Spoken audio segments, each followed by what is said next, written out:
খান ইউনিসে Israeli বন্দিদশা থেকে মুক্তি পাওয়া বেশ কিছু ফিলিস্তিনিদের কাছ থেকে মুক্তির অনুভূতি শুনেছে আল জাজিরা। আবদুল্লাহ আবু রাফি নামের এক ফিলিস্তিনি মুক্তি পেয়ে তার অনুভূতি ব্যক্ত করেছেন। তিনি বলেছেন, এক দুর্দান্ত অনুভূতি। মঙ্গলবার ১৪ অক্টোবর আল জাজিরার খবরে বলা হয়, রাফি বলেন, দুর্ভাগ্যবশত আমরা অফার কারাগার নামে একটি কসাইখানায় ছিলাম। অনেক যুবক এখনও সেখানে আছে। ইসরায়েলি কারাগারের পরিস্থিতি খুবই কঠিন।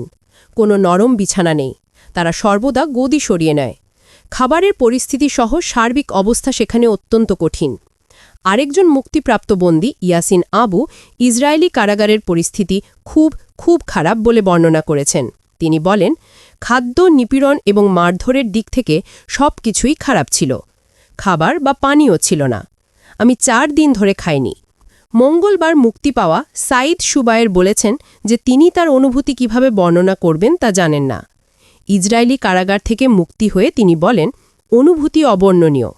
সূর্য দেখা এক অবর্ণনীয় অনুভূতি। আমার হাত করা থেকে মুক্ত।